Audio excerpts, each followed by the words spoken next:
We're delighted to have as our commencement speaker today Judge Nelson Johnson, Atlantic County Superior Court judge, historian, and author of the best-selling books Boardwalk Empire, The Birth, High Times, and Corruption of Atlantic City, and recently published The North Side, African Americans and the Creation of Atlantic City.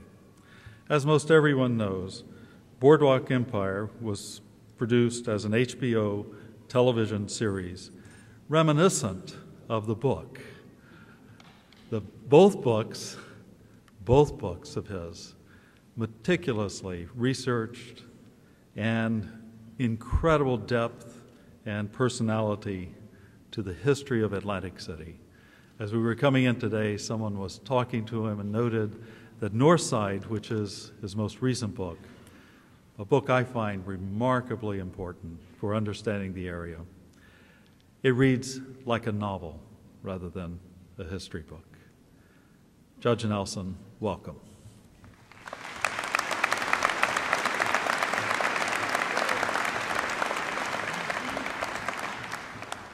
Good morning. When I was first asked by Dr. Saatkamp to address the commencement, I was quite excited, and he and I spoke for a few moments, and I said to him, Herman, tell me, what's expected of me at commencement? And he said, well, think of yourself as the departed at an Irish wake. We just need you to get the party started. We don't expect you to really say much. As I look out, I see a fair number of familiar faces. Over the past 4 years, I've had the opportunity to speak before classes at Stockton, and I always came away feeling better, feeling better about the future after having visited with students at Stockton. Listening to Danielle makes me feel better about the future. I like the jumping off point that Danielle gives me, which is the challenges that you will face.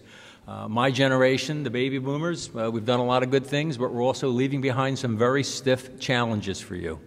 And I like to think the world breaks out into pessimists and optimists. A pessimist looks at an opportunity and sees all the challenges. An optimist looks at the challenges and sees the opportunities. The good news is you're going to have lots of opportunities, and I encourage you to pursue and conquer those challenges. As you go forward, your goal should be success, your goal should be excellence. In terms of success, I think success isn't money. Success is finding work that's meaningful to you, that gives meaning to your life, gives meaning to the people that are around you. Finding work in which you can excel and in which your peers will acknowledge you. How do you do that? You have to work to get yourself into a position where people won't ignore you. By that, I mean you must make yourself someone that they must take account of before they make decisions that affect you and affect others that you're connected with. How do you do that? It's easy and it's complicated. It's one day at a time. I have told probably dozens of young lawyers, I have told some of the students here that I've spoken to in classes, that what you are catches up with you. You can't escape yourself. Every day, no matter where you go, there you are. You look in the mirror, there you are. And so the things you do each day really do matter. How you treat people, how you interact with them, whether or not you keep your word, all those things matter. At the end of the day, they do catch up with you. In terms of trying to distinguish yourself through excellence, I just want to give you a few points because I found them to be valuable, and I've had some excellent mentors over the years. One of them is here on the platform. I'm delighted he's behind me, not in front of me. I wouldn't want to be looking at Judge Weinstein while I was talking. Having him behind me is a much better place. Extraordinary mentor as a person, as a lawyer, as a judge. He's been a great mentor for me. And half a success, and the people with gray hair can tell you this, half a success is just showing up. Half a success is showing up and giving your best and being involved in the process that's important to whatever you're doing. Another aspect of achieving success is be a student of your profession. Be a student of whatever field you are in.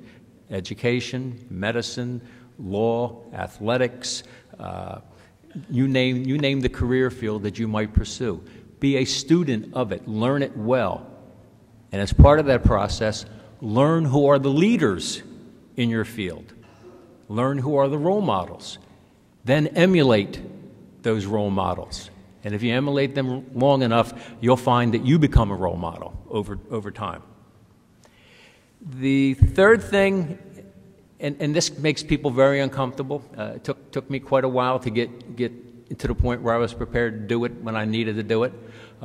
Don't be afraid to apologize when you screw up. It's really just that simple. You know when you've made mistakes. You know when you crossed the line. You know when you may have offended someone, or you know when you may have made a grievous error. You need to apologize so that you can turn the page and move on with that person, or move on with whatever the situation may be. And the people to whom you give your apology will think more of you for it, and they will think you a bigger person for it.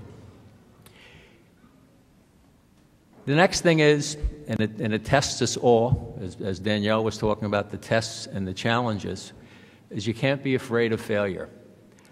I don't know how many times Boardwalk Empire was rejected. It wasn't 100, but it was certainly more than 50. And all those rejections, I just viewed them as, well, another opportunity for another starting point to go, in another direction. And what I found was that through persisting, the book became something part of much larger than itself. And as I look at you, and as I look at this campus, you are part of something much larger than yourself, and you should be very proud of that. Stockton's footprint is growing. I am amazed at how Stockton's footprint is growing. It seems to grow daily. It's certainly growing monthly and yearly. The changes that are transpiring not only in the campus, but also in the greater community in terms of how Stockton is expanding its presence in a positive way is something that you will all benefit over time.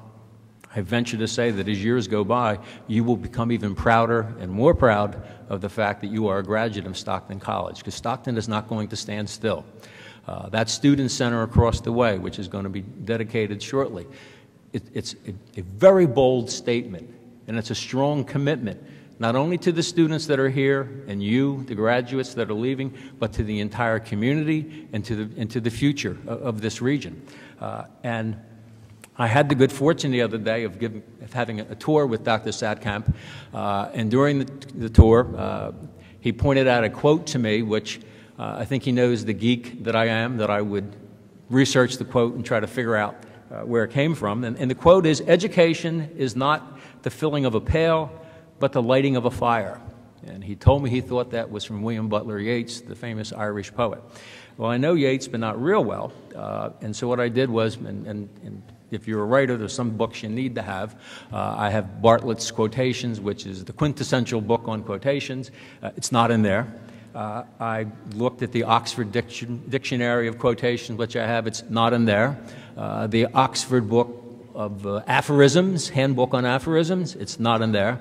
And then finally, Soames and Weiss Dictionary of Metaphors of the English Language, which has thousands of metaphors. It's not in there. So then as a last resort, I did something which I hate to do. I Googled it. And when I Googled it, I learned that there was a college professor, I believe from Dartmouth, who was a Yeats expert and had read everything that Yeats had ever written, and including all of Yeats's letters that were available, and he said, "It's ain't Yeats."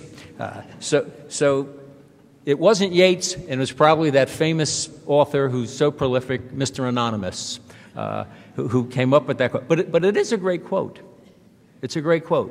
But I want to share with you another quote, much simpler, also by an Irishman, my grandfather, who said to me once, "Puggy, when you stop learning, you might as well be dead." And that has stayed with me, because learning is something we all need to do every day, because the world doesn't stand still and we need to move with it. As you go through life, I just ask you to have a frame of reference as you make decisions, because you'll have many choices, you'll have many decisions. Ask yourself, am I opening doors or am I closing doors? When making this decision, will I be expanding opportunities for the future, or will I be narrowing my opportunities for the future? If you use that as a guide, that'll help you in making decisions. One thing I can guarantee you is that And Danielle referred to it politely in terms of challenges, and I will refer to it more bluntly, potholes. There are going to be plenty of potholes in your life, and how you deal with them matters a great deal. And the only advice that I can give you for dealing with potholes is you must persist. You must persist. You have no alternative. It's either that or failure. Sometimes the only difference between success and failure is persistence.